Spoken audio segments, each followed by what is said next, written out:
Bienvenue dans cette nouvelle vidéo. Aujourd'hui, vous allez recevoir un aperçu de comment utiliser le panneau du centre administratif. Ici, nous sommes dans la page d'accueil avec les différentes options.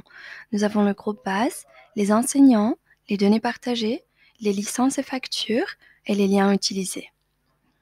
Ici, vous avez la page enseignants.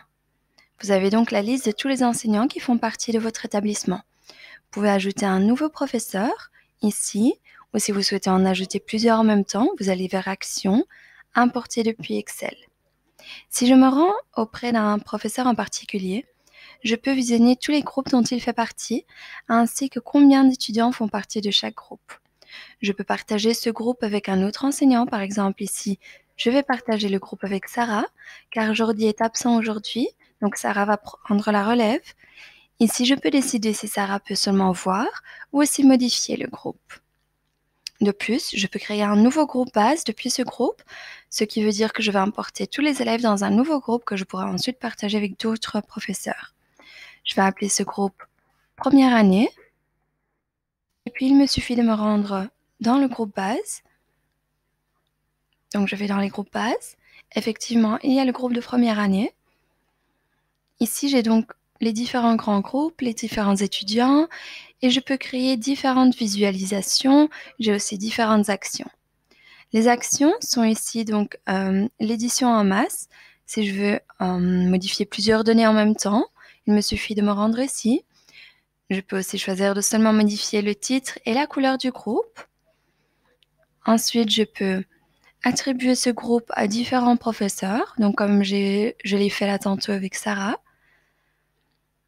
Et je peux effectivement choisir de ranger ce groupe dans le cloud pour gagner un peu d'espace ou le supprimer carrément. Donc une fois que nous sommes dans le groupe base, nous pouvons aussi créer des rapports visuels.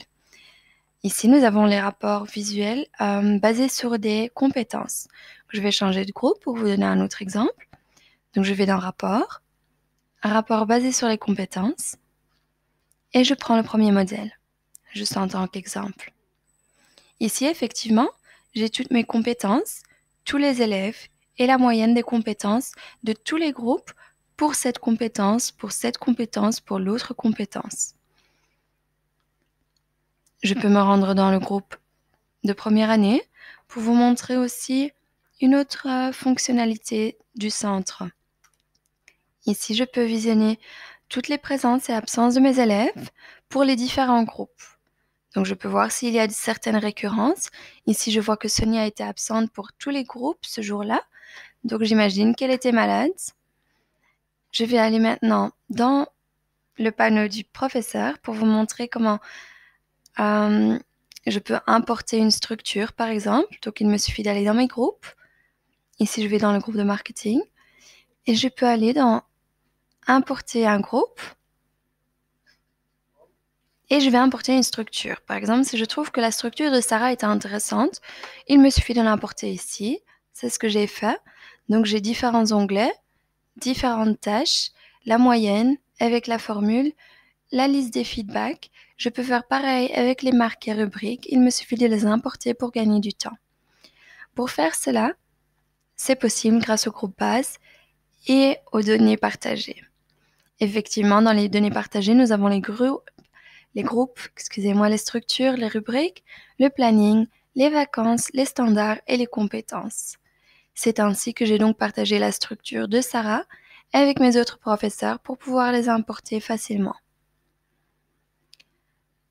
Vous pouvez aussi changer les paramètres de l'application en allant dans Paramètres. Ici, vous pouvez changer la langue, changer les paramètres Advoice ou aussi rajouter un logo sur vos rapports. Ainsi, vos bulletins auront une apparence plus professionnelle. Pour faire cela, il vous suffit d'aller ici, dans la School Center Data. Vous allez dans Logo et il vous suffit de sélectionner un fichier qui se trouve sur votre ordinateur. Nous sommes maintenant arrivés à la fin de ce tutoriel. J'espère qu'il vous a plu et je vous invite à visionner nos autres tutoriels écrits ou vidéos. Je vous dis merci d'avoir visionné cette vidéo et à bientôt.